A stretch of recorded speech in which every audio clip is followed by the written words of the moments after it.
Welcome back, everybody, to Mining Modern. I'm Corbin Hostler, and this is Tribal Constructs, also known as Hardened Scales Constructs. What we are doing here is our deck is all about the counters, the modular counters, Arcbound Workers. We're talking Hangarback Walkers, Steel Overseers, Walking Ballistas, Hardened Scales to top it all off, Evolutionary Leap, even Animation Module from Kaladesh. This deck is pretty wild, that's for sure. And I'm excited to play it for you here. This deck 5-0'd at League on Magic Online. It's been a little bit since it did it. This is one I'm kind of pulling out of the can here. But you know what? It's a lot of fun. I'm sure we'll have lots of Dominaria in the near future. But I wanted to knock this one out while I still could. All right, looks like our colors aren't going to be an issue here. I may as well just fetch the basic and lead off with Hardened Scales. Pretty much exactly where you want to be when you have two Hangarback Walkers in hand.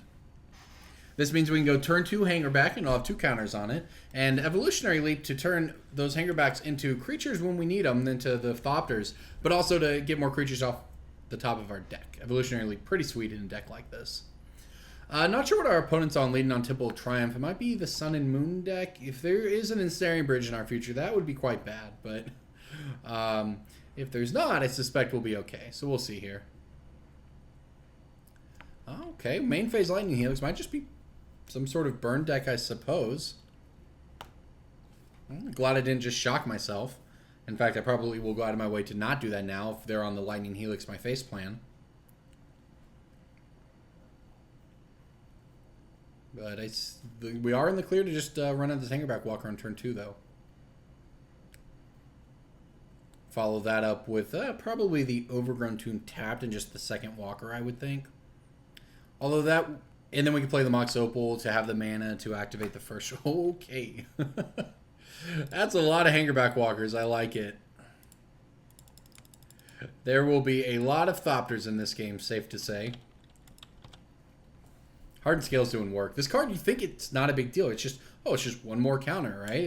It's just derpy little enchantment, right? But no, this thing does so much work over the course of a game. It's very, very, very underrated, I think is probably the right word for it in Modern. And look at that. See, they're going to, perfect. They're going to shock our Hangarback Walker. But that means we just get to get 2 counters immediately here. I'm not really sure what our opponent's up to over there. But I feel comfortable with these Thopters in play. We'll be okay. So like I said, as long as there's no Ensnaring Bridge. What? Searing Spear, huh? To our face. Alright, just some sort of burn deck, I guess.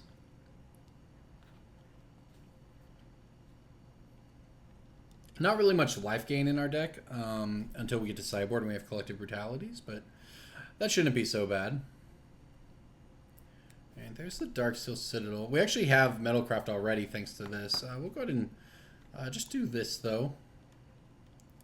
No need to pay the life. We'll go ahead and run this Hangarback out there. I could have done different and had one more counter on this. I'm not sure if it's going to matter too much, though. We just have to not get burned out of this one. I know, we do have a long way to go. I mean, our opponent's at 23. We have 2 power in play right now that can attack. Next turn, though, we can, I guess, probably just play the other Hangarback, but eventually we can cash a Hangarback into Evolutionary Leap and draw cards. Or rather, draw a creature off the top of our deck. In the meantime, let's poke our opponent for 2, get him down to 21 here. Got to start somewhere.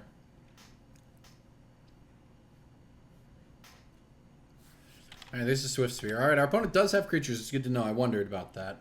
The Burn Suite is, you know, maybe not the typical ones you see with sweet art on Shock, though, and Searing Spear here. But they do have the Monastery Swift Spear, so I imagine there's Goblin Guides floating around somewhere in there. Problem for our opponent is that I'm happy. I will just snap block here if they come in with this. Yep.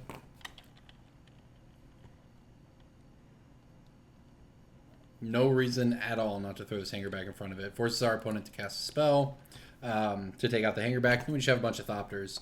And we just get played another Hangarback next turn. All right, there's this Searing Spear to our face, so we're down to 10. But our opponent's down to 1 card in hand. So I'd say this is looking pretty positive for us. You know, Searing Spears are not Lava Spikes or whatever, but they are sort of similar in this circumstance. Alright, there's the Mox Opal. Now let's just go ahead and Yeah, may as well just Hangarback for 3 here. Our opponent just has no good way to get through this. And the next turn we can leap if we want to, need to. And we clock our opponent for 4, so we're still 5 turns away at the moment. So we do need them to not gain draw a bunch of burn spells off the top of their deck. Oh, looks like we might be in the clear though. Steel Overseer, obviously a pretty good draw.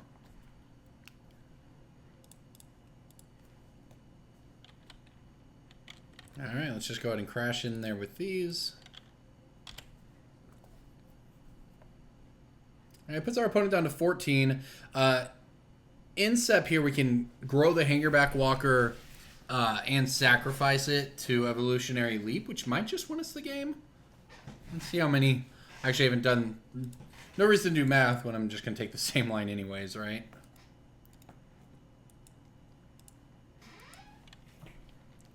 Yeah, this is pretty sick. Hardened Scales, by the way, works with every activation of Hangarback Walker. Pretty sick. And yes, now with the Steel Overseer, we quite easily have lethal. We get attacked for 18, as a matter of fact. Yeah, this deck turns the corner quite quickly. Alright, on to game 2 here. Let's go ahead. Spell Guide seems great. And Collective Brutalities, I mean, that's probably all we need. Let's see. What gets cut? Probably cut the Thoughtseize. Probably cut a Welding Jar here. Probably cut an Evolutionary Leap as well. I could probably sideboard a little more on that note, right? We could...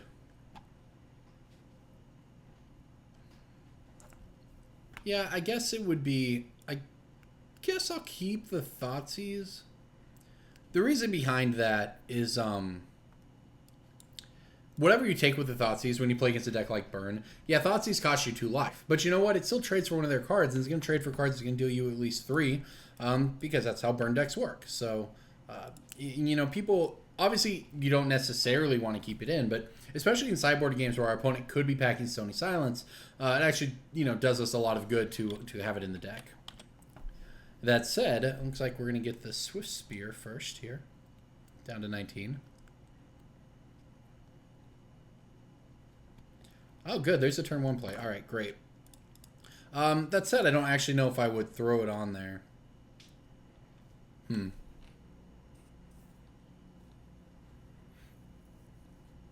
I think I'm going to try to play this module first. It means that next turn we have a couple options, right? We can play the Ravager, we can play the Abrupt Decay if we draw a colored source. We can just play the Hangarback. We will see. I mean, this what animation module does nice is it fills out your curve. You know, whenever you have an open mana, you just get some value out of it. Because basically everything we're going to do is going to put 1/1 counters on things. And you know what? It triggers off of not just when you play a card, but it also triggers off an ability being activated, right? So, you know, whether that's Arcbound Ravager or activating Hangarback, etc., you think can actually just get pretty nutty. All right, we are down to 14, though. I'd take a Collective Brutality off the top. Huh, Inquisition and Kozilek, huh? Well, fair enough. I guess we Inquisition and play out our Arcbound Walker here. Ooh, look at that. Our opponent is out of gas, even.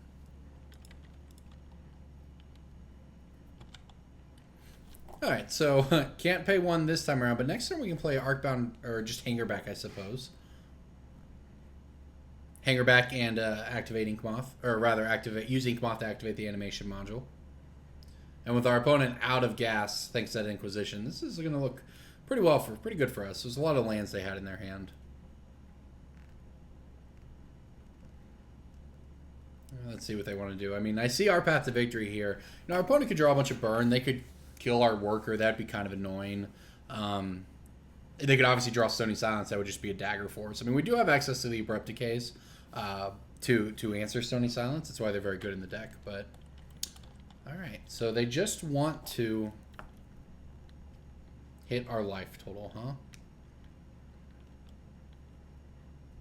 I kind of think I'm just going to throw the worker in front of this. I feel like the only way we lose is by getting burned out. By just doing this, and we know they have land in hand. But just by doing this, our opponent can't really do much. They just have to draw a burn to finish us off. And we can pay 1 for this even. Alright, so there you go. Now we have the reason behind this, now we just have chump blocks for days. There's no reason to go down to 9 and then draw to 3 burns, die to 3 burn spells off the top. And now our opponent doesn't have anything. And we get to just start growing the team here. This Inquisition's a dead card, but I don't think that's going to matter much. Stony Silence, I'd say, would be the only thing we really care about. Technically, we might even be able to beat that. Maybe.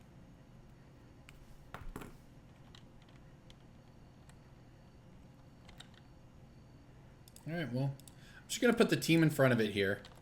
Even if our opponent has a spell, we get to activate Hangarback and trade with a Swift Spear.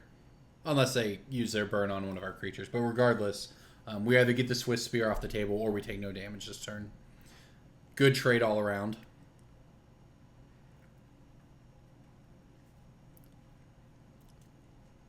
Yeah.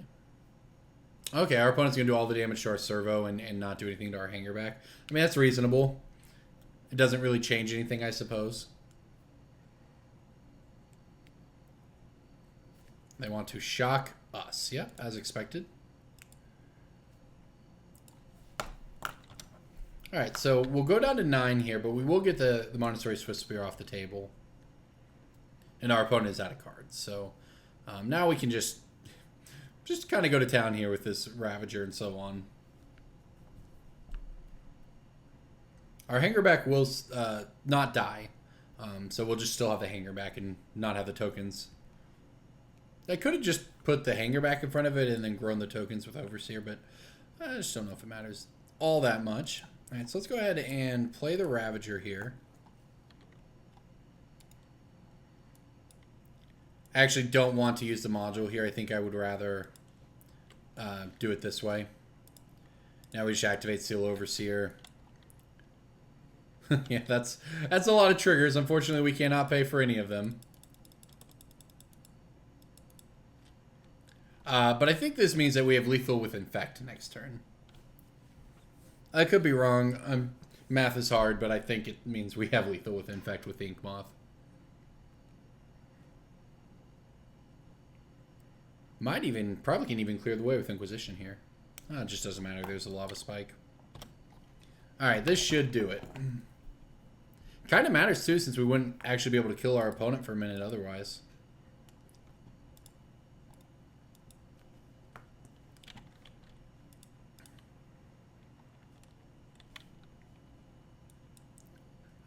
I suppose I would like to pay for one of these. 2 of them, even.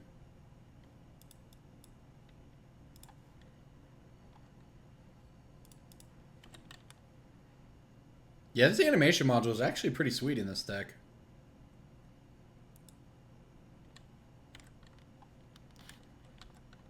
Alright, so now we'll say no to it all. Now we'll just go in on the Arcbound Ravager. Okay, I would always yield. I don't want to do this. I'm sacrificing it next. I refuse to click through that ability again.